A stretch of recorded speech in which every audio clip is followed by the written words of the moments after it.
안녕하세요. 웰다잉 문화운동 유언 무료 상담센터 신해철 변호사입니다. 저는 법무법인 윤립에서 근무하고 있고요. 전문적으로 수행하고 있는 분야는 노동사건, 형사사건, 그리고 헌법소송을 담당하고 있습니다. 네, 카카오톡 오픈 채팅방에서 신희철 변호사를 선택하시면 1:1 카톡 상담이 가능하고요. 이용 방법은 여기 참고해 주시면 됩니다. 유언을 하는 이유는 가족분들의 화목이 목적입니다. 그리고 조금 더 정확하게는 주로 자녀분들이겠죠. 그래서 불필요한 분쟁을 막고 또 불필요한 고생을 하게 되시는 것을 막는 것이 목적입니다. 제가 수행하고 있는 사건 중에서 사실 유언장만 몇 줄만 작성하셨더라도 충분히 간단하게 해결될 수 있는 문제를 유언장을 작성하지 않음으로써 지금 많은 그 자녀분들이 거의 10년 가까이 지금 고생하고 계신 사례를 하나 짤막하게 말씀드리도록 하겠습니다. 이제 어떤 갑이라는 분과 갑남과 을려가 계셨는데요. 갑남이 돌아가셨습니다. 근데 이제 자녀분들이 계셨죠. A, B, C 이렇게 계셨는데 문제는 이 중에 그 자녀분 중에 한 분이 아버님인 갑남보다 10년 이상 먼저 돌아가신 사건입니다. 그러다 보니까 이런 경우에 이제 대습상속이라고 해서 상속받을 분이 먼저 돌아가신 경우에 그분의 직계비속, 그러니까 갑남의 손자녀분들 중에서 돌아가신 분의 자녀들이겠죠. 그분에게 대습상속이 되도록 되어 있습니다. 그리고 먼저 돌아가신 분의 배우자분에게도요. 이 자체만 들어도 일단 복잡한데 문제는 이 먼저 돌아가신 분, 이 자녀분이 이민을 가셔서 돌아가신 사안입니다. 결혼을 하고 이민을 가서 자녀들을 낳고 돌아가시다 보니까 더 상황이 복잡해졌습니다. 그런데 또 가서 외국 국적을 취득하셨는데 한국 국적에 대한 상실 신고를 안 하시다 보니까 한국에서는 한국 국적자로 남아 있었고요. 그러다 보니까 한국에서 심지어 사망 신고도 안 되어 있었습니다. 그러다 보니까 아무 일도 진행할 수가 없게 되는 상황이 되었고, 사실 상속 재산이 많지는 않았는데 이 돌아가신 갑남 명의로 부동산이 하나 있었습니다. 근데 이 부동산을 매각하려고 해도 갑남 명의로 되어 있다 보니까 이걸 매각할 수가 없고, 그리고 유언장이 없다 보니까 자녀분들과 그 배우자이신 을려가 공동상속을 하셔야 되는데 앞서 말씀드린 이민 가서 돌아가신 자녀분이 사망신고도 안 돼 있다 보니까 이도저도 안 되는 채로 거의 10년 가까이 시간이 지났습니다. 그래서 지금 결과적으로 이제 외국에 계신 손자녀분들과 외국에서의 그런 자료들을 주고받는 과정이 있었는데요.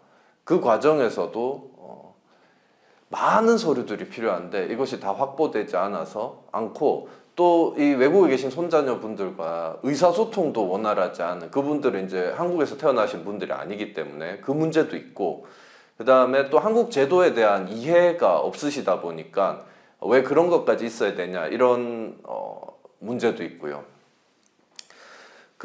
그래서 결과적으로는 이제 가정법원을 통해서 이 상속재산을 분할하는, 굉장히 간단합니다. 그냥 한 명 이름으로 이 상속재산을, 이 부동산을 단독 등기를 한 다음에 매각을 한 다음에 나누겠다 뭐 이런 것인데, 협의도 다 되는 것인데 이게 등기를 할 수가 없는 이런 문제가 있는 것입니다. 그래서 결과적으로는 이제 법원을 통해서 하게 되는데요.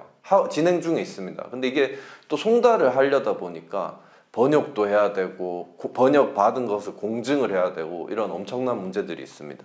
이 말씀을 드린 이유는요, 그 유언장에 이 부동산에 대해서 뭐 하다못해 배우자인 을려 명의로 한다. 요렇게 요 하나만 있었어도 사실상 분쟁이 간단하게 종료될 수 있는 이런 사안이었습니다.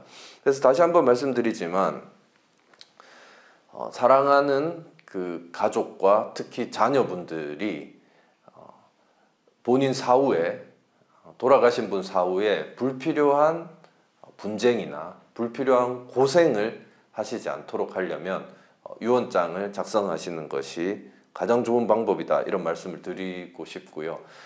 그 다음에 이제 유언장 작성과 관련해서 사실은 꺼려 하시는 뭐 여러 가지 이유가 있을 텐데 그 대부분은 상담을 통해서 해결이 가능한 것들입니다. 일단 한번 쓰신다고 해서 확정되는 것이 아니라 여러 차례 계속해서 수정도 가능하고, 그다음에 꺼려지시는 부분이 있으면 유언장 작성 방식도 여러 가지가 있기 때문에 그것도 상담을 통해서 가장 본인이 원하시고 또 본인이 처한 상황에 가장 적합한 방식을 선택하실 수 있습니다.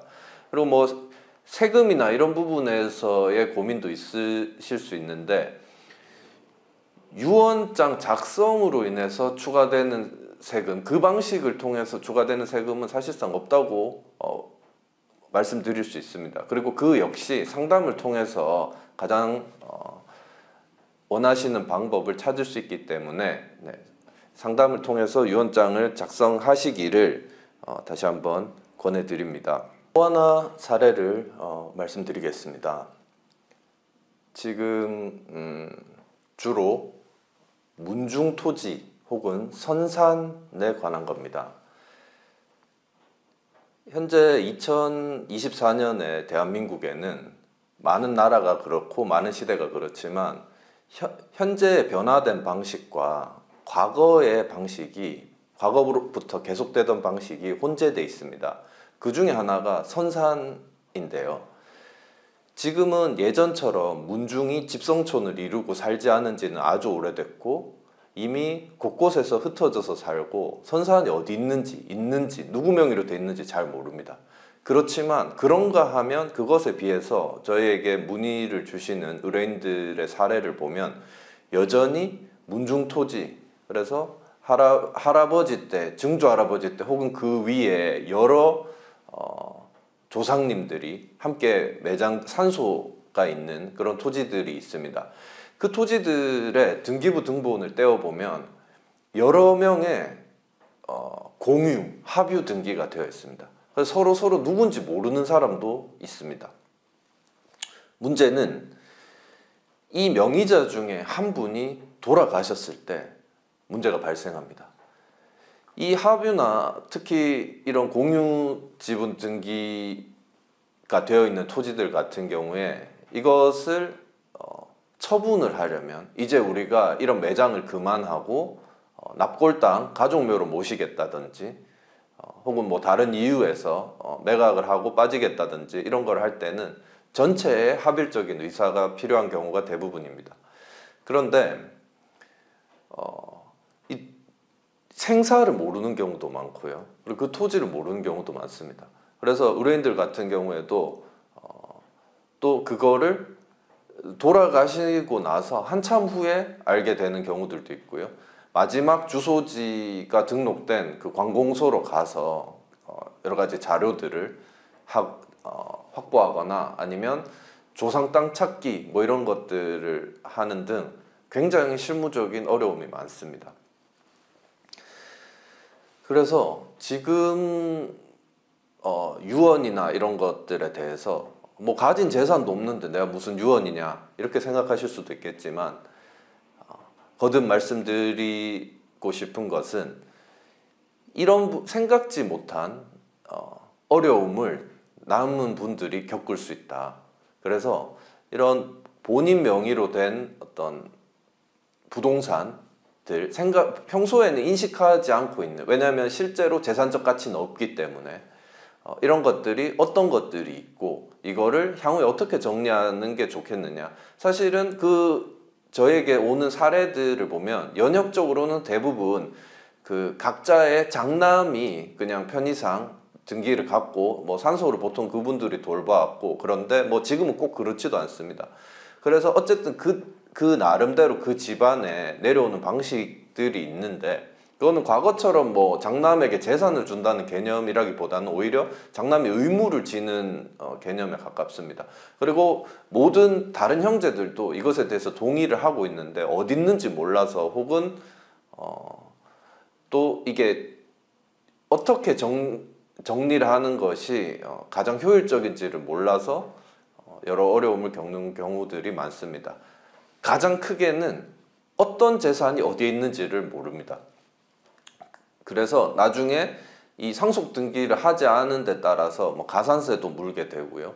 또 이 과정에서 불필요한 가족 간의 오해도 굉장히 많이 생깁니다.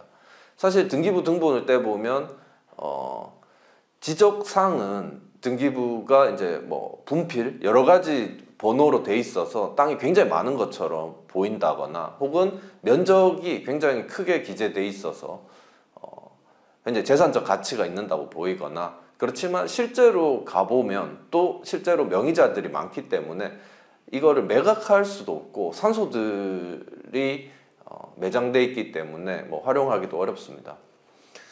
그래서 이런 경우에도 간단하게 유언장에 내 명의로 된 문중 토지들이 어떤 것들이 있는데 이거는 이렇게 정리하겠다.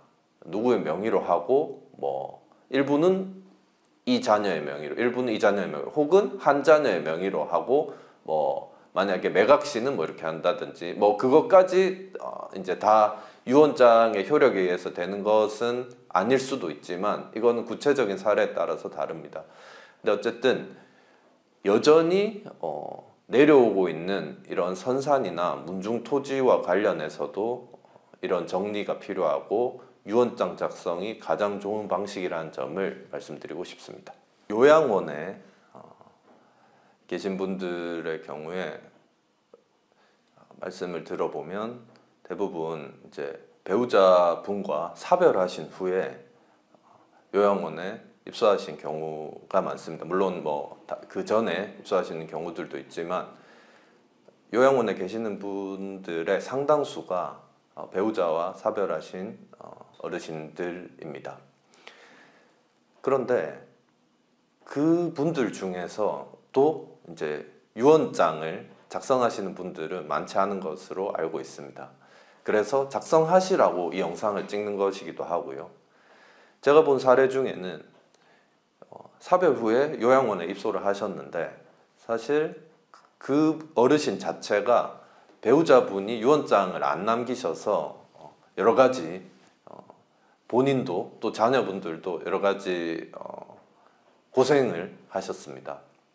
그런데 이분 역시 입소하신 이 어르신 역시 다시 유언장을 나는 꼭 써야겠다 이런 생각은 또 안 하시는 것 같습니다. 대부분 왜 그러냐면 역시 재산이 없으니까 내가 무슨 유언장이야 이렇게 생각하실 수 있는데, 무슨 재벌들처럼 재산이 있는 부자들이 너는 이만큼 갚고 너는 이만큼 갚고 뭐 이렇게 서로 나눠 가지라고 이제 유언장을 쓰는 것이 아니라 흔히들 말씀하시는 이런 재산들이 있습니다.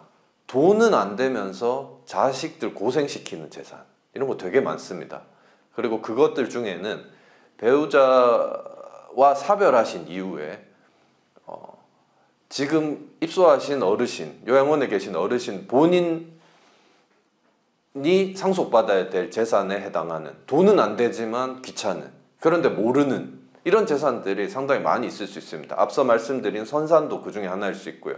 왜냐하면 법적으로 배우자께서 유언장을 남기지 않고 돌아가셨을 때 선산에서의 공유 지분도 자식들에게 법정 상속분에 따라서 상속이 되도록 되어 있고, 그 중에 배우자의 상속분이 반드시 있기 때문에 본인은 인식하지 못하고 계시더라도 이런 부분이 반드시 있습니다. 그래서 자녀분들과 같이 배우자분이 돌아가셨을 때에 겪었던 상속의 문제들, 여전히 정리 안 된 것들이 어떤 것들이 있는지 한번 살펴보시고, 이 부분과 관련해서라도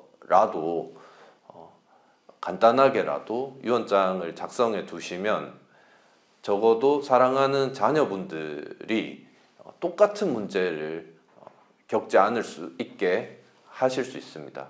그리고 그와 관련한 어떤 법률적인 조언을 드리기 위해서 저희 유언 무료 상담센터가 있으니까 적극적으로 활용해 주시면 도움을 받으실 수 있을 거라고 생각합니다. 저희 유언 무료 상담센터는 100세 시대 웰다잉에 필수적인 유언장 쓰는 문화를 만들고 널리 확산하기 위해서 유언에 관한 모든 질문에 변호사가 직접 상담해 드리는 무료 상담 기관입니다. 오픈 채팅방으로 들어온 상담 내용은 빠른 시일 내에 응답 드리도록 하겠습니다. 지금까지 웰다잉 문화운동 유언 무료 상담센터 신의철 변호사였습니다. 감사합니다.